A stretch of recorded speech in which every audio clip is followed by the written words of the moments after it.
Olá, dando continuidade ao vídeo anterior, onde eu fiz uma apresentação sobre as principais características dessa nova funcionalidade de tabelas aqui no Google Planilhas, hoje eu quero abordar como podemos utilizar essa nova forma de referenciar campos da tabela utilizando essas 5 funções. Então, bora para o vídeo. Bom, no vídeo anterior paramos aqui nessa coluna de total. E o que queremos fazer? Vamos pegar e fazer a multiplicação da quantidade versus o preço. E como funciona? Bom, vamos iniciar com um sinal de igual e nós vamos selecionar a célula de quantidade, adicionar o sinal de multiplicação e vamos selecionar a próxima célula. Ele já vai fazer o cálculo para mim, vou dar um Enter e o preenchimento aqui automático já vai sugerir para que ele replique essa fórmula para as demais células. No caso, eu vou aceitar. Pronto, ele já fez o cálculo e agora, dessa forma, toda vez que eu adicionar uma nova informação aqui, ele já vai trazer essa fórmula para a próxima linha. Então, eu não preciso mais ter que ficar replicando a fórmula para as linhas como a gente fazia antigamente nas outras tabelas. Basta agora eu só informar os valores e o cálculo já é feito. Mas, agora nós vamos aprender a utilizar esse novo formato. E qual é esse novo formato? Agora, se você observar aqui, nós podemos dar um nome para a nossa tabela e através desse nome nós conseguimos acessar as informações de cada coluna. Ficaria como, então? Nós colocaríamos o nosso nome de tabela, underline 1, vamos abrir o sinal de colchetes e vamos escolher qual é o campo que nós queremos trabalhar. No caso aqui, vamos escolher quantidade. Eu vou colocar quantidade e vou fechar o sinal de colchetes. Dessa forma, agora fica mais intuitivo e mais fácil de identificar qual informação eu estou tratando da tabela. Vamos ver como fica a fórmula? Bom, vou clicar aqui na coluna e vou colocar total 2. Ele já vai adicionar essa coluna à tabela e aqui nós vamos iniciar com o sinal de igual e vamos seguir aquele formato que eu acabei de explicar. Tabela 1. Se você observar agora, ele está me trazendo todos os campos da minha tabela. Então,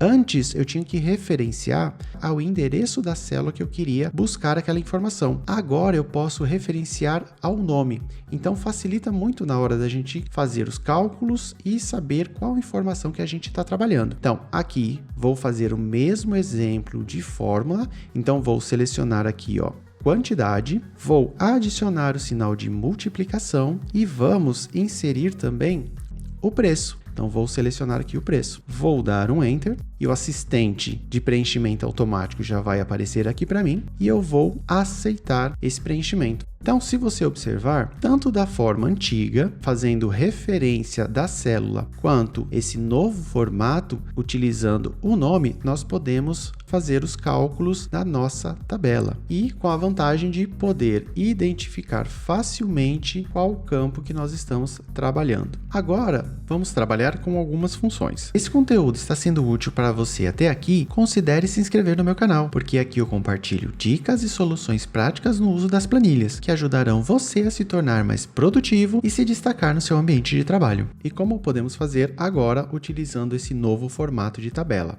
Então, só vou alinhar todo mundo aqui ao centro para ficar mais fácil de visualizar. Bom, a soma, como nós fazíamos antigamente? Iniciávamos com o sinal de igual, soma, e vínhamos aqui no campo da tabela que nós queríamos somar e selecionava todo o intervalo. E vínhamos aqui no final e fechávamos o parênteses e pressionávamos Enter. Pronto, ele já fazia o cálculo utilizando aquele intervalo que referenciamos. E com a nova tabela, nós podemos vir aqui em soma e a diferença é que eu não preciso mais selecionar. Eu venho aqui e coloco tabela underline 1 e eu vou querer somar o quê? O total. Se você notar, ele já vai marcando a coluna conforme eu vou passando o mouse. Então, no caso, eu vou selecionar aqui o valor total. Vou dar um Enter e pronto. Ele também efetuou o mesmo cálculo. O que é diferente? Bom, se eu vier aqui e adicionar um item qualquer, você nota que ele já incluiu as fórmulas e eu vou colocar aqui um valor. Se você foi bem observador, notou que o valor utilizado utilizando o campo de referência de tabela, sofreu alteração, enquanto o valor que nós fizemos referência ao intervalo de célula não. Por que acontece isso? Bom, se você entrar aqui na célula, você vai ver que a referência não andou junto com a tabela, o que não acontece com a referência. Por quê? A referência está sendo agora sobre o campo da tabela. Aqui eu estou falando sobre o campo total. Então, toda vez que eu for adicionando novas linhas, eu não preciso alterar a referência como eu fazia no modelo antigo. Outro exemplo de função que podemos aplicar aqui é a média. Então, vou iniciar com um sinal de igual, média, vou selecionar e como fazia antigamente? Bom, eu pegava aqui o valor do preço e selecionava todo o valor. Vou fechar e pronto. Agora a gente pode aplicar a média e, ao invés de eu digitar, eu também posso selecionar, do mesmo jeito que eu fiz. Então, eu venho aqui e seleciono todo o intervalo da minha coluna. Ao fazer isso, você nota que ele já altera ali para mim a referência para o nome da tabela. Então, eu posso tanto digitar quanto selecionar através do intervalo. Vou fechar o parênteses e dar um Enter e pronto, o resultado é o mesmo. Uma outra forma que nós utilizávamos também antigamente era um intervalo nomeado. Como funcionava? Bom, eu vinha aqui e selecionava, por exemplo, o intervalo de quantidade. Então, eu vinha aqui em dados e intervalos nomeados. E aqui eu poderia dar o nome, por exemplo, de quantidade. Ou seja, eu estou dando para este intervalo esse nome. Vou concluir e vou fechar a janela. Agora eu vou iniciar e vou colocar aqui, ó, máximo. Vou selecionar essa função e agora, como eu já dei o nome para aquele intervalo, eu posso referenciar o nome. Então, vou digitar aqui quantidade. Se você observar, ó, tá aqui o intervalo que eu selecionei. Vou clicar, vou fechar agora o parênteses e dar um Enter. Pronto. Ele verificou agora naquele intervalo qual é o maior valor. Fazendo pelo novo formato, podemos colocar aqui, ó, máximo e vamos selecionar aqui o intervalo de quantidade.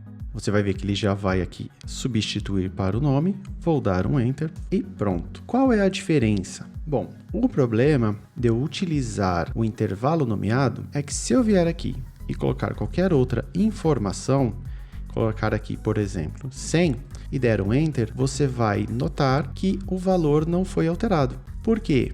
Porque, mais uma vez, a gente está trabalhando com um intervalo definido. Então, se eu vier aqui em dados, intervalo nomeado, você vai notar, ó, que esse intervalo não andou conforme a tabela. Então, da forma que nós utilizávamos antigamente, eu teria que ou vir aqui e alterar manualmente, ou eu posso vir aqui e retirar a referência de linha para que ele possa pegar todo o intervalo. Vou dar um concluir. E pronto, agora sim ele fez o cálculo correto. Mas, como a gente já tem agora essa possibilidade de usar a tabela, já nos ajuda bastante. Bom, agora nesse exemplo, eu vou iniciar com sinal de igual, mínimo, vou selecionar aqui a função. E uma outra possibilidade que nós temos é selecionando a coluna inteira. Então, vou vir aqui e vou marcar a coluna. Vou fechar o parênteses e dar um Enter. Pronto. Utilizando o novo formato, eu vou selecionar aqui a função e vamos selecionar a coluna correspondente.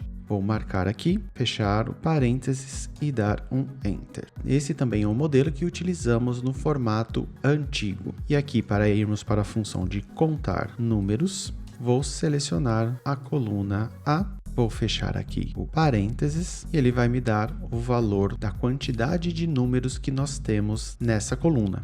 Lembrando aqui que a data também é um formato numérico. Eu vou agora fazer no modelo novo, conte ponto número e vamos selecionar a informação de data. Eu não necessariamente preciso informar o nome da tabela. Se o campo for único, você pode informar apenas o campo. Neste exemplo de data, eu vou escrever aqui data e se você observar aqui embaixo, ó, ele já vai trazer a informação de data dessa tabela e na outra tabela ali da página 1, eu também tenho informação de data. Então, ele vai pesquisar em todas as tabelas que eu tiver aqui na minha planilha. No caso caso, eu vou selecionar aqui dessa tabela 1 e vou fechar o parênteses e pronto. Então, dessa forma, nós podemos trabalhar tanto com o modelo antigo, utilizando como referência o endereço da célula, como nós fizemos aqui, ou nós também temos a possibilidade de utilizar o nome da tabela, o que para mim fica muito mais fácil e intuitivo de identificar no cálculo quais os campos que nós estamos trabalhando. No próximo vídeo, eu vou apresentar um pouco mais agora sobre os tipos de dados. Então vamos aprofundar e ver como podemos utilizar cada um e quais são as características e os benefícios que nós vamos obter com essas informações. Se você não estiver inscrito no meu canal, considere se inscrever para não perder os próximos vídeos. Um grande abraço e te vejo no próximo vídeo.